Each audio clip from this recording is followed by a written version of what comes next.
Hey guys, Raymond here from our Hatfield Photography. Welcome to part 2 of the 5-part video series on finding the right wedding photographer for you.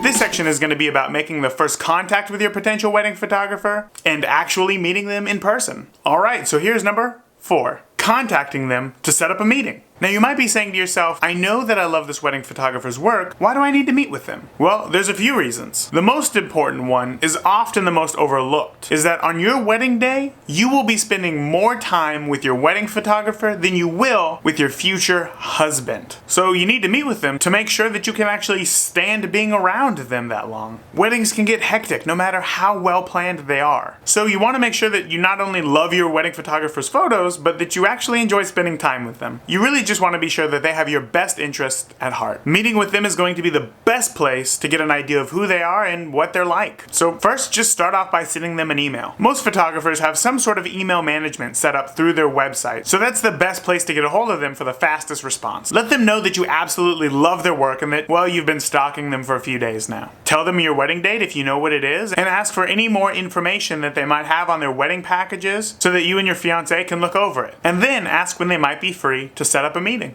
It's that easy. Now here's a tip. If you're having a destination wedding or you don't live where you're actually getting married, be sure to let them know so that you can potentially set up a Skype call. Okay, here's step 5.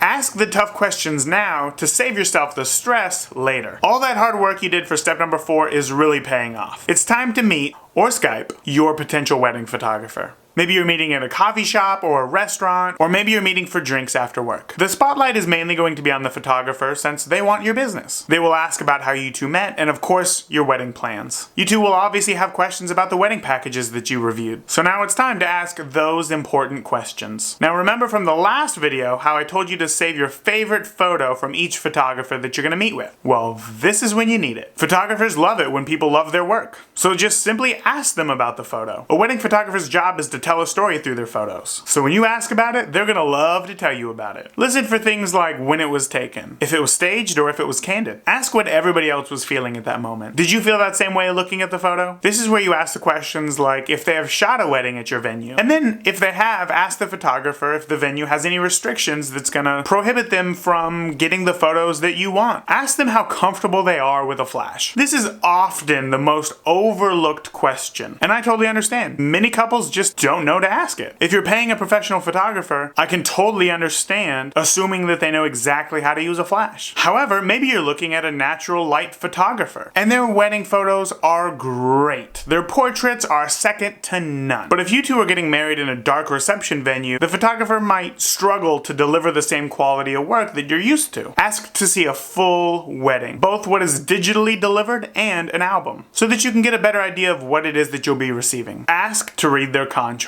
Ask what you can and can't do with the photos that they deliver. And ask them how hands-on they are on a wedding day. Some photographers are completely hands-off. They don't pose a single photo and they blend in as a guest. And they don't want any interaction or interference with your wedding day. And other photographers love to pose every photo. So if you're the type of person who might be kind of shy in front of a camera, picking a documentary-style wedding photographer might be right for you, since they take a lot less of a hands-on approach. But this is all about what it is that you two want and what you two feel comfortable with. So remember, the more questions that you ask, the less of a chance you will be surprised later on down the road. But it's really important to remember that this shouldn't feel like a formal interview. It should really feel like you're just hanging out with some old friends. And if it didn't, well, maybe it's time to move on to your second choice. Alright, time for number 6. The wedding photographer that you want to work with might not want to work with you. And that's great. It doesn't happen to everybody. Now, I know that that sounds really harsh, but let me explain. You have met with a few photographers. You and your fiancé have talked about who it is that you like the most. You email them to let them know that you want them to shoot your wedding. And they email you back, and they say that they don't think that they can shoot your wedding? What? Stop.